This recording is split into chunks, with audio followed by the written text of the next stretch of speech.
You are listening to Woodland Walks, a podcast for the Woodland Trust, presented by Adam Shaw. We protect and plant trees for people to enjoy, to fight climate change and to help wildlife thrive.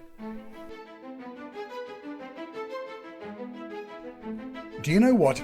I have been wandering around woods for many years, and I've been doing so rather ignorantly. I mean, I like it and everything, but I actually don't know the names or the histories or the importance of a lot of the trees I'm passing. So I've tried to correct that, and to do that I'm taking a little lesson. I'm going back to school, and I'm doing that with the assistance of Sally Bavin, who's Assistant Conservation Evidence Officer at the Woodland Trust. And we're going to Londonthorpe Wood, which is near Grantham, which is in fact near the headquarters of the Woodland Trust. And she's going to run me through some of the key things to look out for in trees. Now, of course, we're coming to the end of the easy season to identify trees because leaves are a big clue, and leaves are falling off the trees, as is their wont at this time of year. But nonetheless, there are still enough of them around for me to make a good guess. And I thought it was high time I learned something, and hopefully have a bit of fun and share that insight with you. So, off to Londonthorpe Woods it is. And I'm going to meet Sally Bavin from the Woodland Trust. So, Sally, hi. We have met under a tree. We're very... Well, look at, and I can tell straight away it's an apple tree. Yes. Because it has apples on it. But I've come for some lessons. I've gone back to school in how to identify trees when they don't have apples on them, so they're not as easily identifiable. So is this what you do at the Trust, go around identifying trees? Is this what you do normally? Not all the time, but a small part of my role is I lead a tree ID course. So it's just an afternoon. We run it about every 6 months. Yes, I have to say, I mean, I was very keen to do this because although I've gone to lots of woodlands, I'm very ignorant about identifying trees. And I was saying, we've got to rush before all the leaves fall off, because then it's a lot harder. But there's still lots of leaves. So before we start the course, why is it important to know what a tree is, what species of a tree you're looking at? Yeah, well, I think it depends who you are as to what your interest is in the trees. I think generally for just the public, it's a nice thing to know to help you understand your surroundings a lot better, and it's sort of the first step into connecting with nature at a bit of a deeper level than just enjoying sort of greenery, because you can then look for the specific things about different species that change throughout the seasons, and you can be expecting the apples and looking out for them even in the summer when they're only just appearing and that sort of thing. So it's good for helping people to connect with nature on a more personal level, because the type of trees in a woodland can tell you a lot about the sort of story of the woodland. So it could help indicate whether it's ancient woodland. It could tell you about what the sort of the soil types underlying the site are and that kind of thing, what ground flora you're therefore likely to sort of expect, and indicate the condition of the woodland in terms of ecological health. So if you've got lots of non-native tree species there, that could tell you that the woodland's perhaps degraded and in need of restoration, that kind of thing.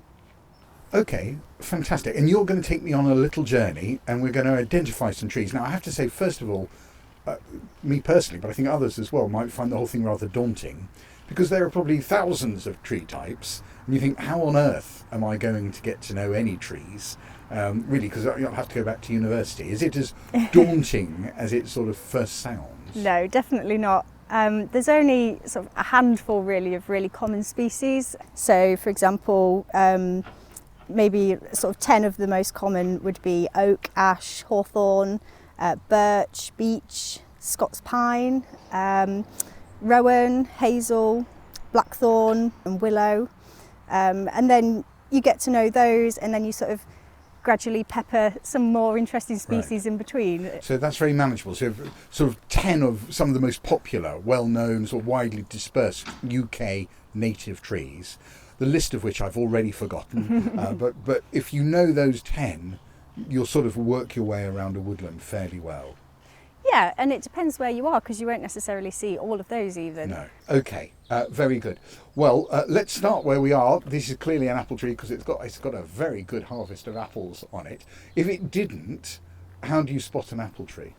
Okay, so first of all, it's important to note that this is an apple tree. It's a domesticated apple variety of some description, this one. And the reason why it's here at Londonthorpe, although it's not a wild tree, is to help with the sort of engagement with visitors. So I think the idea when this wood was planted back in the 90s was for it to be very much to engage people, so that people could have a snack as they went round and have that sort of engagement with nature. If you wanted to have a taste of one, although they're all a bit high up, you'd know that it tastes a lot different to the crab apple that we'll see later on, which is very much a lot more bitter. The crab apples are tiny, aren't they? I didn't think they were edible. The wild ones are, I think they're edible. They're just not very palatable. Not very nice. Okay. That's why our ancestors bred them to be different. Okay. All right. So, but anything about the sort of branches or the leaves one could look out for? So a lot of fruit trees are members of the Rosaceae family, so the rose family, and quite a feature of those is that they tend to grow these sort of short woody spurs from the twig, which then have a little spray of leaves all emerging from a kind of cluster. Right. Yeah. Which is one characteristic of an apple tree. The leaves are simple leaves. They're oval and they have some toothed edges as well. So, and they're generally kind of slightly glossy and darker on the top than they are on the bottom. Fine. So in the spring, obviously you wouldn't have the apples on there. No. You'd have the blossom, which is a sort of a white with It's beautiful, slight isn't it? Apple blossom. Yeah, I think it's a beautiful thing. a slight tinge of pink to the petals. Okay, wonderful. And now, to be honest, I never eat anything in the wild because I'm terrified of killing myself, and I don't think anyone should. Yeah, to be honest. But because I'm with an expert, I feel much safer. So is it okay if I grab? I mean, neither of us are particularly tall, I have to say, but there are a couple in about stretching height here. So hold on a second, I'm just. Yep, go for it. Stuck on this already. I have to say, I definitely agree that if you're not 100% confident, definitely don't eat anything. But this is definitely an apple tree. I've got one. Look. Go on. Okay. Okay. Not the biggest. It's not the look. I haven't had breakfast, and I don't think lunch is on the menu. So this might be very good. Okay, hold on a second. You'll hear this. Fresh as anything. I can tell you, it's lovely. Okay. Well, that's very good. Very good. Okay. So that's our first tree. Mm-hmm. Lead on, and we shall find our second. Okay, we'll go this way. So yeah, you're tasting the sweetness that our ancestors bred into it. Do you know what type of apple this is? I've no idea. No idea. No. It's a tasty one, that's all. Okay. Very nice. We've come to another. Well, hold on a second. I've got to already, finish this mouthful. We'll see lots more. So yeah, you carry on chewing. Okay, hold on a sec. Let me just finish this before I'll spit apple all over you otherwise. So we're reaching another tree here that's again one of the really common ones that you'll see in lots of woodlands across the UK. So this is an ash tree. Okay, so first of all, could you describe it for us? So this one's a fairly young tree. It's only sort of maybe 7 centimetres in diameter on the trunk. Yes. It's got really quite pale bark, which I would say is quite characteristic of ash. It's a sort of ashen colour. Yes. And also, as opposed to the apple tree, which was very broad, had lots of leaves, it was really sort of dense, like bush-like. Yes. This, you see the main trunk, which is very thin, and only a few branches and a few leaves. It's much more minimalist. Yeah. So ash trees are one of the most common trees in this area that you'll find in hedgerows, and when they're mature, they can be, really have a good sized trunk on them, right, and a real spreading crown. But because this one's young, it's not reached that size yet. But the main ID feature at this time of year, I'd say, is the leaf, which is very characteristic. So it's what's described as a compound leaf. They're a bit far away, but I think we can get the idea from here. So it's a compound leaf because each of those leaf stalks has pairs of leaves coming off it. Right. One to the left, one to the right. That's it. So those what look like small leaves are actually leaflets, and the whole thing is a leaf. So each thing is, each whole leaf emerges from the stem and has a green leaf stalk. The whole thing is shed in the autumn and then comes back. Okay, we're going to have to go back over this. So what I think is a leaf, you're telling me is not a leaf. It's a leaflet. A leaflet, yeah. Is that, have I said that right? A leaflet, yeah. Leaflet. So you've got pairs of leaflets. So actually the sort of 1, 2, 3, 4 pairs and one at the end. Yeah. So there's 9 leaves, or what I think are leaves. You're saying technically that's one leaf, actually. Exactly, and that's because the whole thing emerges from one bud. Right. And it is shed as a whole thing in the autumn. I see. Now, the ash, obviously, I mean, one hears a lot about this for ash dieback. Mm-hmm. So this tree looks quite healthy, though, actually. Oh. No? Okay, well, no, it doesn't look healthy. No, if you look at the top, you can see the leaves that are left on it are only really in the sort of central area. All these branches which are extending to the sort of extremities of the tree are bare already. Yes, and so it's not healthy. I'm a complete idiot. It doesn't look healthy at all. It looks very sick. Sadly, the fact that it has dieback is now one of the key sort of features to ID ash, which is very sad. If you see a tree that looks like, even in the height of summer, it's lost quite a lot of its leaves, quite often that will be an ash tree with ash dieback. So you stopped. Underneath this tree, much darker bark? Yes. So what is it? So this is a wild cherry. Okay, so no cherries on it. So no. Before you sort of explain the defining feature, can you just describe the tree generally? Yes, so it's another member of the rose family. So its leaves are kind of similar to the apple in that they're ovals and they sort of emerge in these sprays, but they're a lot more pointed.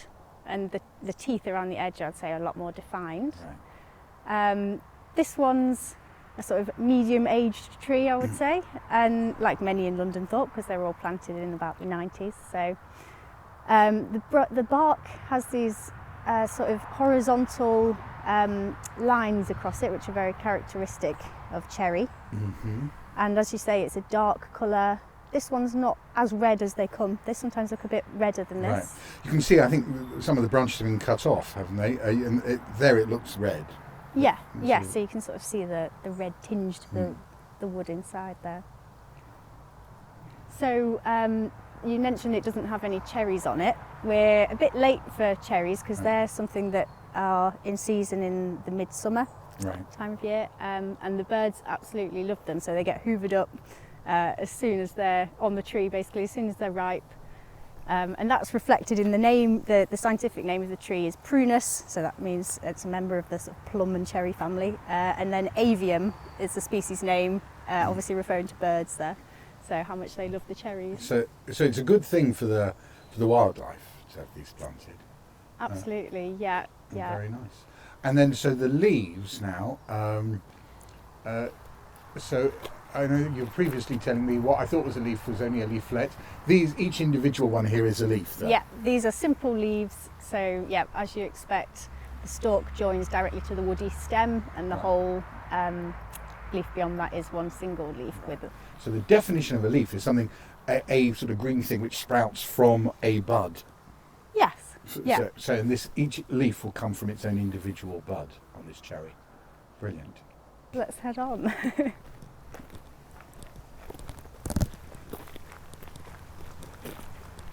We're coming up to the crabapple here. Oh, okay.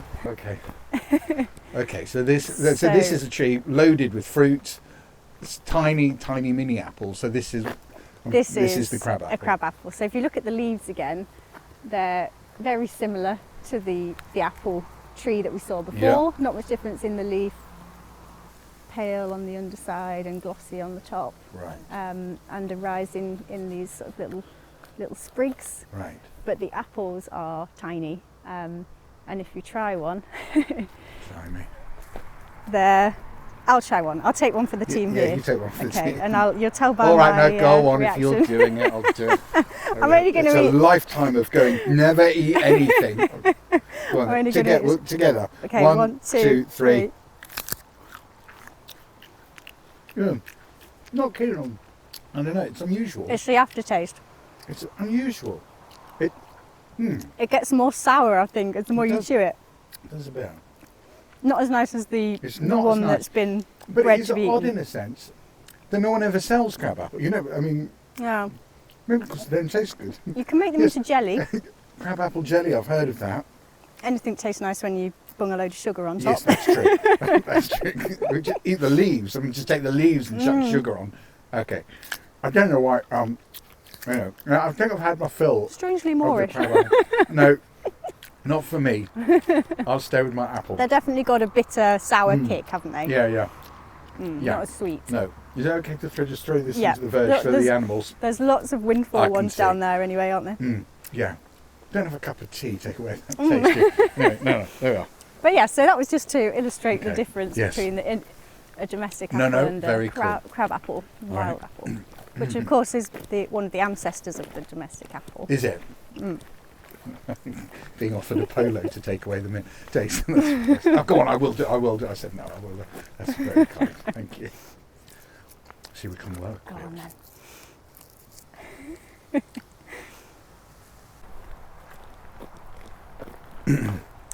Right, we've come across a very different looking one, which has got very particular leaves and tiny little red berries.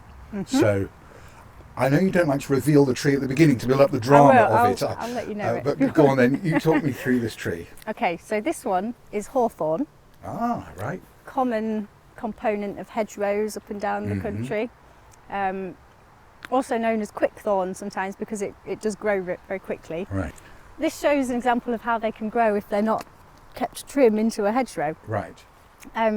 But so it's got a shrubby growth habit even though it's not been cut. And the leaves are very small. It's yet another member of the rose family.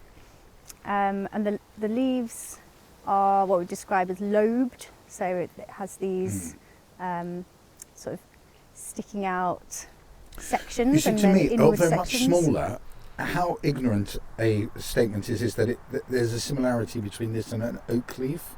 But Yeah. it's not too... Not too ignorant in Not the too sense they're both ignorant. lobed. Yeah, Right. they're both lobed leaves, but Okay. the size is very different. Yeah, this is much smaller. So lovely autumn colour, as you can see, they go a yellowy colour. So if you're thinking about managing a hedgerow for wildlife, you want to make sure that the tree is allowed to produce its flowers and then later in the year produce its berries. And hawthorn, another hedgerow species in the UK like blackthorn, which we might see some later, they produce their flowers only on the previous year's growth of wood. Right. Which means if they're flailed annually, every year that new bit of growth gets chopped back to where it was at the beginning of the year, and therefore they're never allowed to flower and then therefore set berries. Right. So the pollinators suffer from that, and the birds suffer because they don't have the berries are really important winter food. So it's important, actually, from a nature point of view, actually for this to be a bit untidy. If you keep it too manicured, it'll never flower, it'll never have berries. Yeah, and you can, I think the advice is that hedgerows, if you cut them every 3 years, but you don't have to let them go out of control, you can cut one side 1 year, and then the top, Right. and then the next side, so that every year there's always some availability for wildlife. Okay, that's a good idea. I think there's a dog called Ian who's got lost. So if you just heard that, so come here, Ian. Either it's a wayward husband or a wayward dog. Anyway, either of which we're going to Ian's pass them approaching shortly. us here. Ian looks like a dog. An unusual name for a dog. Hello, Ian. No, Ian's He's not off. interested. He's He's off. He's off. All right. One, yeah. Yeah. So we've made another stop. So again, very different look. So do you want to describe it before we get to what it is? Okay, yeah, this might be one. This is a very common one. I'd say this is in the top three. It's so 3. embarrassing. I don't know what Are it is. you not even got a clue? No. I'm an idiot. So no. Okay. So if I say it's silver, does that give you Birch. an idea? Yes, it's a birch. Oh, it's you a silver sort of birch. helped me along. If only you were there during my O levels, that'd be very good. So yes, so it's very slender. It's got one very small sort of main trunk, which is silver. It's got, are they called catskills? These sort of catkins. catkins. Sorry, catkins. How would you describe these then? These catkins. Yeah, I guess it's like a little sort of sausage shape hanging down. The ones that we're looking at are from a previous year, so they're very sort of dried up. And these are the seeds, are they? Or Yes, yeah. So they're the flowering part. In the spring, they look sort of yellow and fresh. Right. They release their pollen. So Right. we've got a little gust of wind to demonstrate Yes. how the seeds disperse and how the pollen is dispersed as well in this species. Right. So a wood that's dominated by a lot of young, densely populated birch trees, you can kind of get the idea that's probably a naturally regenerated woodland, because it's a good pioneer at covering new ground. Right. And again, And lovely does autumn it colour. fruit or anything? I mean, what is it good for wildlife? Is there something for birds and what have you to eat off this? It's a really popular one with blue tits, not because of the fruit, but because it's really popular with insects. So it's after oak. Birch supports lots and lots of different insect species. Really? Oak supports the most, but and then ash as well, and birch is definitely up there. But why is it so supportive? There's no fruit on the thing. Surely something like cherry or apples that would support most because Yeah. it's easy to eat. The insects are after the leaves and the sap and that sort of Right. thing. So like aphids, caterpillars. They like this. So for the birds that eat aphids and caterpillars, like blue tits, especially in the spring when they're feeding their chicks, it's a Right. really important species. Okay, onward.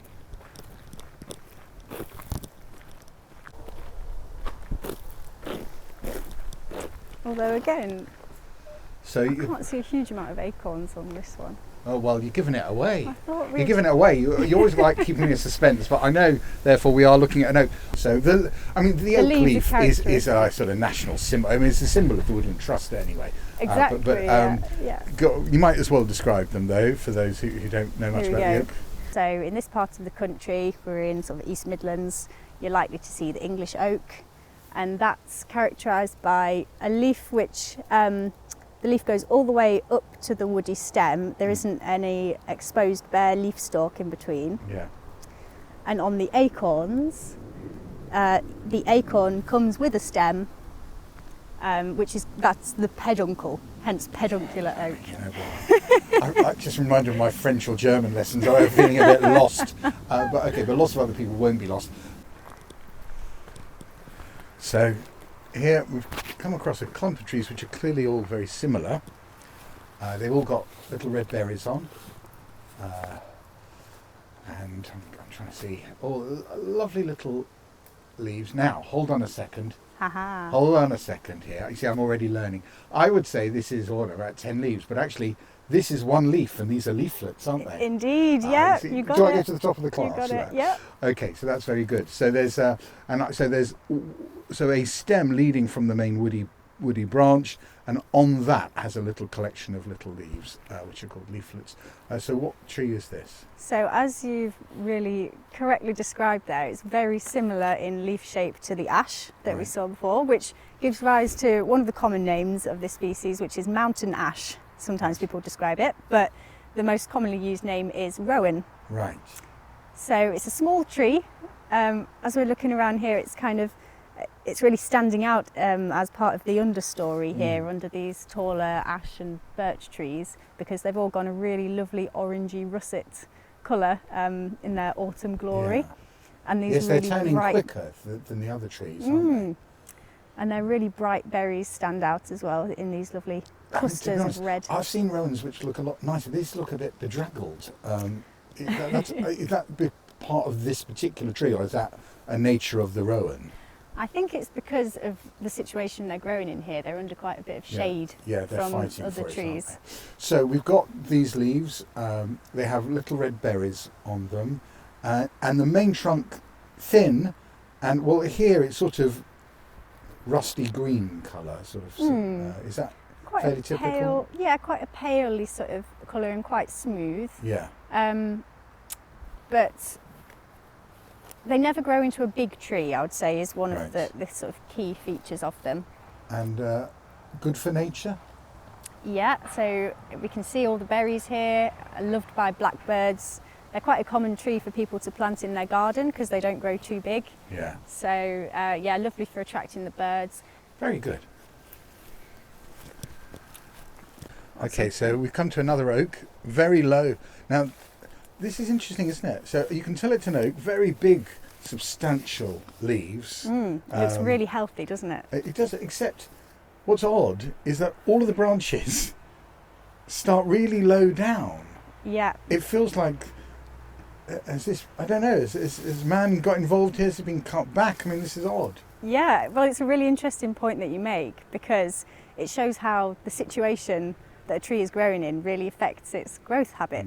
So the oak that we saw before was growing in the woodland in dense situation with other trees around it. So you had about 4 or 5 foot at least of tree trunk before you got any branches. Yep. This branch starts about 10 centimetres off the ground. Yeah, so because that one that we saw before was growing in the woodland, it's grown competing for light, so it's put all its energy into growing upwards, Right. tall and thin, which And is good for timber. That's what Right. a forester would appreciate in a This tree. has grown out. Whereas this one, because it's in an open space, it's had space to spread its wings, as it were, to spread its branches out and to really create this sort of bushy habit. Yeah. And although this one's quite young, this is almost, I would describe it as like a proto-ancient tree. This one has the potential, because it's grown in this open situation and with a real sort of broad base, stocky, stout growth habit. Right. It has the potential to get a lot older. Because it's going to be very stable. Yeah. And it's also a fun tree to go. I mean, I could climb to the top of this tree almost just because Yeah. it's about 3 foot high. But this is sort of fun. I could imagine, kids hiding in there, really lovely.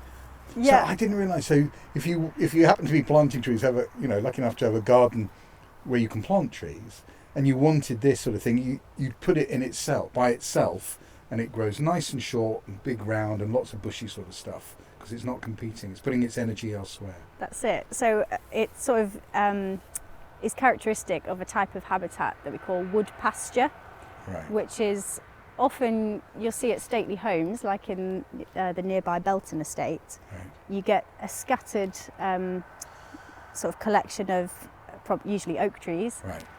in an open grazed Yes. landscape, and they're very old because they were planted or established a long time ago, and because they've grown in the open area, they've withstood the test of time. So if they're tall and spindly, they get blown over a lot more easy. Right. But they last a lot longer when they're Fantastic. grown in the open. Okay. I'm just going to take a photo of this as well. There we are. You just got out of the way. You have to stand there, so I've got a sense of scale. Otherwise, it could be 30 foot high. There we are. Got it. So, loads of trees. You stop by another one, which is it's very low. I can't even see the trunk here because of the leaves, but it also stretches quite high. Very bush-like, quite large leaves. I'll let you do the rest. Do you have any clue on it? It's got these things which I mispronounced, and I'm going to mispronounce again. Catkins. Catkins. So these are the seeds, long, but these are much prettier, very small, delicate ones. They are individual, quite large, hand-shaped leaves. Yeah, they're broad. They're broad. Broad, aren't they? They're broad leaves. Okay. Shall I put you out of your misery? Yeah, go on then. It's hazel, this one. So Right. you're very correct to observe that it's growing in a sort of shrub-like habit. That's normal. That's not just because of where this tree is. It's how it normally grows. They have the habit of growing in that kind of very low down shape. Yeah. Yeah, they're quite often coppiced. Right. And if you go to an ancient woodland, the traditional management practice of managing the woodland would be coppicing the hazel, because you get hazel, they make fences out of it. That's it. Is it very bendy, the wood? Yeah, so the reason why they would coppice it is to get the regrowth that sprouts back, which is then in sort of narrow poles. Right. And has that flexible property. But so also good for hazelnuts. Right. Your Ferrero Rocher. Yeah. Don't know if we're allowed to advertise. Yeah, well, on it's this. fine. The ambassador likes them, and other nut-based chocolates are available, I suppose we should say. Okay, no hazelnuts at the moment. Too early for that, or too late? I would say that it's probably. You have to look on the bottom of it's the right branches. time that somebody's nicked them all. It's the right time, but it could be the squirrels. The squirrels have been here before Yeah, us. Okay, grey squirrels will take them before they're even ripe, so they'll take them when they're still green. Okay. So it is quite often a bit of a challenge to actually find any nuts. But if you do, they're in a little cluster, usually of 3. Yeah.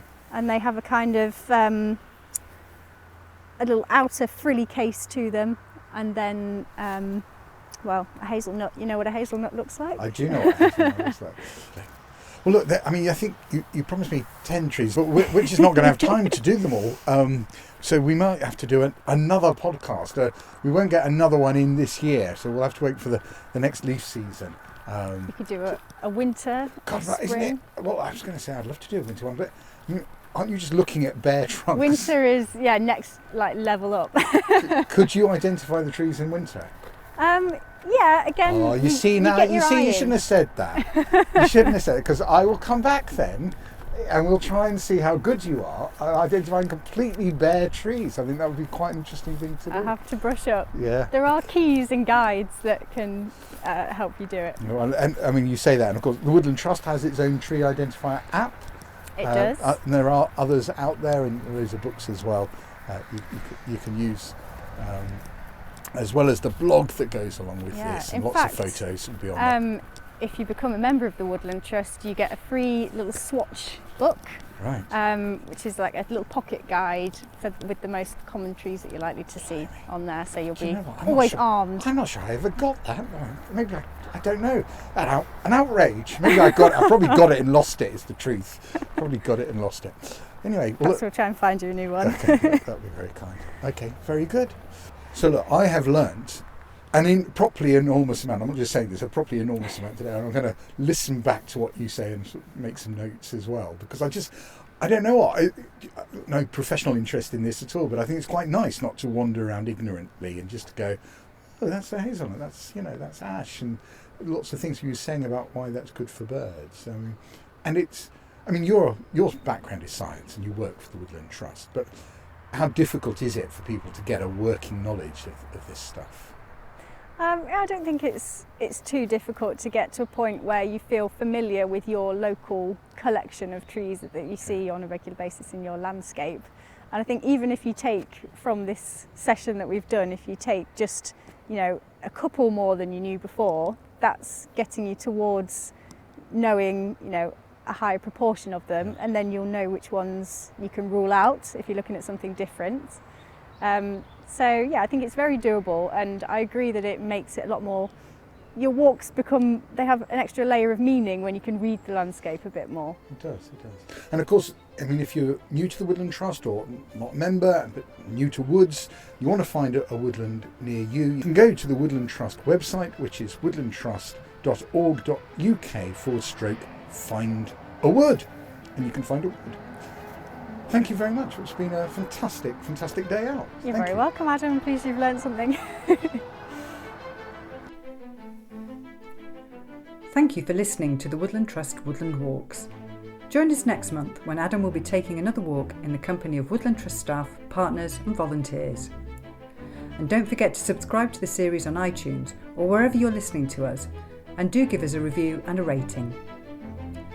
And why not send us a recording of your favourite woodland walk to be included in a future podcast? Keep it to a maximum of 5 minutes, and please tell us what makes your woodland walk special. Or send us an email with details of your favourite walk and what makes it special to you. Send any audio files to podcast@woodlandtrust.org.uk, and we look forward to hearing from you.